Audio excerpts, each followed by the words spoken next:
Welcome back, guys. Today we're doing clip number 4.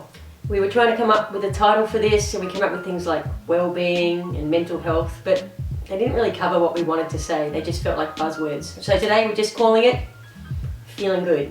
Now, as always, you'll need something to write with and something to write on.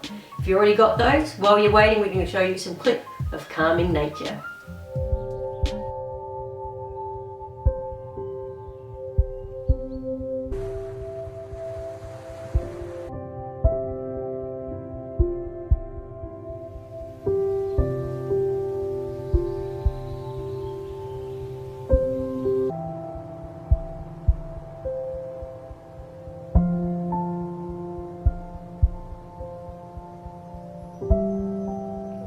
Alright, so as you know, I work in schools with like tiny little kids to big kids, adult kids.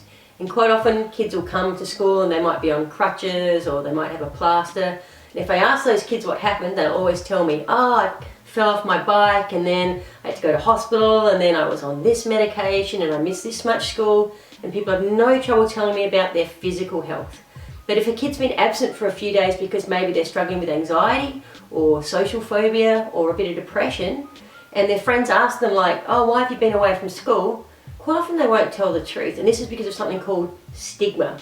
Now, stigma means that even though you didn't do anything wrong, you're worried that people might judge you. So first of all, we're going to talk about the role of all our health. Now, mental health, it's just like any other health. I have dental health. If I don't brush my teeth, my dental health goes downhill. If I brush my teeth, drink enough milk, my dental health is good. I've got physical health. If I don't exercise, I just sit on the couch eating burgers like all the time. I'm not saying 1 or 2 isn't okay, but if I sit there all the time, my physical health is going to go downhill. Whereas if I exercise, fruit and veggies, my physical health is going to be good.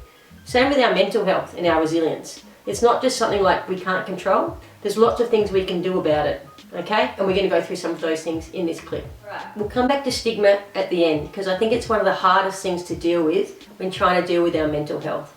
But first of all, a few stats and facts. And I want you to pay attention because in our Zoom workshop there's going to be a quiz and there'll be a prize for the winners. So, the most common mental health problem for young people in Australia is depression, with about 1 in 5 young people between the ages of 12 and 25 having it at any time. Depression is kind of what it sounds like. It's not just like feeling down for a few days, it's like feeling down for a few weeks. Stuff like not being motivated to do the stuff you love, isolating yourself, not wanting to hang out with friends, not caring about your physical appearance like you used to, feeling sad or teary, and sometimes for guys it actually means feeling really angry because you might feel like you can't cry. And again, this isn't something that just happens a little bit. It has to be like persistent symptoms for at least a couple of weeks. You feel like that all the time for a couple of weeks. 2 weeks doesn't sound like much, but if you feel like that for 2 weeks in a row, trust me, it's a really long time. So that's what we mean when we call things depression. The second most common one for young people in Australia is anxiety. And anxiety affects about 1 in 14 young people, again between 12 and 25. Now, there are lots and lots of different anxieties. The first thing to say is, like depression, we all get a bit anxious sometimes. If I've got like a really important test, yeah, I'm going to feel anxious. If I've got like a really hot date coming up, yep, I'm going to feel anxious. But that'll go away. The anxiety stuff we're talking about doesn't go away and actually negatively affects your life. So that's what we mean with anxiety, and today we're specifically going to focus on one that affects teenagers more than anyone else, and that's called social anxiety. I'll give you an example. I used to have a client who had a lot of social anxiety, and because she was a teenager in high school, she also got invited to her fair share of parties. She'd look forward to the party, she'd buy the present, wake up in the morning thinking that she was going to go, she'd work out what she was going to wear, and then as the morning went on she'd start to feel a little nervous and a little more nervous, and then by afternoon she was really thinking about all the things that could go wrong, you know, that maybe she wouldn't fit in or stuff like that, and then she started to feel actually a little bit sick. And like for a long time there she just called up every time and said, I'm sorry, I'm sick, I can't come. So she was just avoiding something that she knew was going to make her uncomfortable. Alright, and the last really common symptom of social anxiety is trying to be invisible. So maybe hanging out at the library at lunchtime so you don't have to see anyone, or finding the quietest place in the school where hardly anyone walks past. Look, I understand why people do that, and there's nothing wrong with doing that, but you don't want to feel like that for the rest of your life. Got some great news, okay? Apart from working in schools, I've also done some counselling, and what I know is that things like anxiety and depression don't have to be forever. There's things we can do about it, and a lot of that is about looking after ourselves and building resilience. So we're going to focus on the first bit, which is about dealing with the actual difficulty. So the first thing is, if something is hard, is make a plan, okay? We talked before about the person who found that they couldn't go to the party even though they wanted. So the plan might be like, by the end of this year, the end of 2020, or maybe halfway through next year, 2021, it doesn't need to be straight away. I'm actually going to be able to go to a party pretty regularly and feel okay about it. What's my plan? Number 2, baby steps, yeah? So if I rock up to a party now and I hardly know anybody and like I've got to make conversation and it's going to be really awkward, that's going to be too hard. But could I go to the movie with a few friends? Yeah, okay, baby steps, I could do that. And I'm going to get used to being out with those friends, or even just 1 or 2 friends, and still that starts to feel normal. Okay, third thing, be kind to yourself. So even if you do plan to go to the movies and then on that day it all just feels too hard, if you sit around being like, oh, I'm such a loser, what is wrong with me, are you going to feel any better? No. If you had an asthma attack, would you be mad with yourself? No. Okay, your brain chemicals are going to do something, you can't help it. If you have an asthma attack, you can't help it. What you can do is plan for next time to make it a little bit easier. Don't beat up on yourself. Educate yourself and train your brain.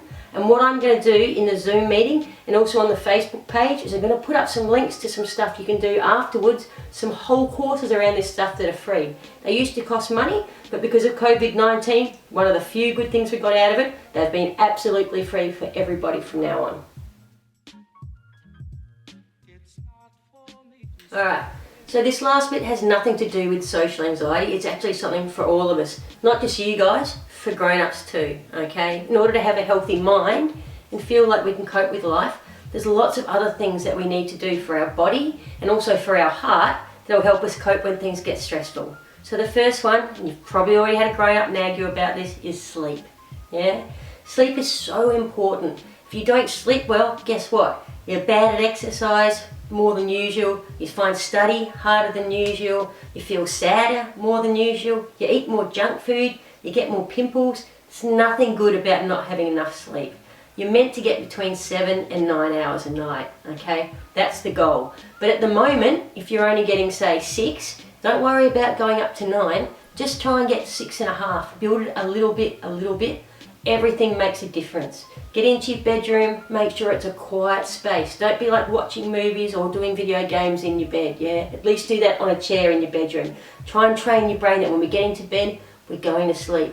Have a bedtime routine, put on your gym jams, make yourself a Milo, listen to some music. Again, start training your brain that this is sleep time. If you live on a noisy street or with a noisy family, put on a fan. The white noise actually cuts out a lot of that other noise and will help you sleep better. And the last thing is your electronics, yeah? Make sure they're on sleep mode or airplane mode, because if they beep beep in the middle of the noise, just so someone can tell you, status update, picture of a great burger, it's just not worth losing sleep about that stuff. Exercise. Now, some of you guys out there I know love exercise. I know you love your basketball, I know you love your dance, you guys have no trouble fitting that in, and that's cool and I'm happy for you. Some of you guys out there I know, not so much, you're not a big fan of your exercise. You've got to try and get about 40 minutes a day, okay? And you can have a break for weekends. Now, let's think about what exercise is. Yeah, we think it's stuff like running and team sports. It can also be stuff like bouncing on the trampoline. It can also be stuff like going for a walk with the dog.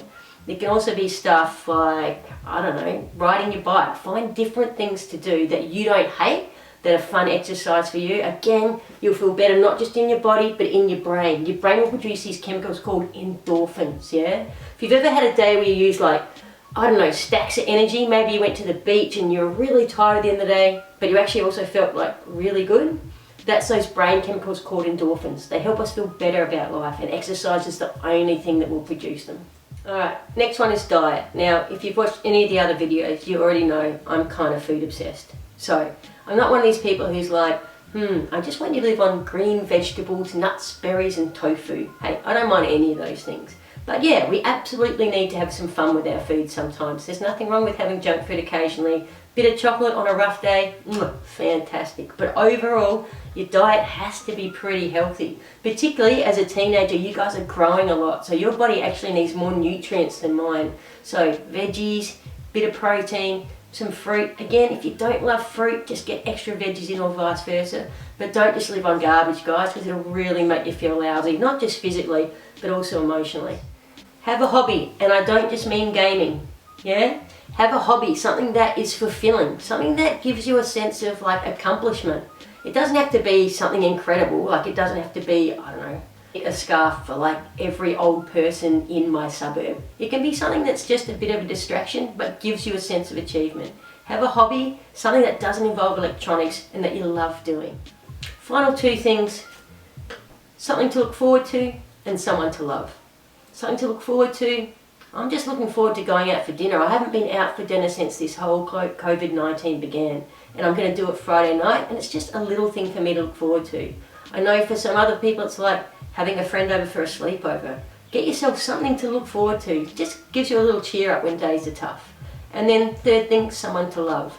Might even be a pet, yeah? So just something that you can give some love and affection to and get some back. Super important for us as human beings. So, your homework this week. Pretty simple, same sort of thing I do a lot. I want you to think of 3 things you can do that'll help you to feel good. And I don't mean like feel good like a short temporary way, like, yeah, I'm gonna eat a whole block of chocolate, okay? I mean feel good for your mental health, your physical health, your emotional health. So it might be connecting with a friend. It might be trying to get more sleep. It might be trying to exercise a bit more. And I want you to write down those 3 things that you're gonna try and do. Again, put them in your socks and jocks drawer, go there every day, and we're going to check in next week as to how you went. And again, maybe you only make baby steps between now and next week. Fantastic. I'd love to hear about a whole bunch of baby steps. Alright, that's it for today, guys. I'll see you on the Zoom. Be free.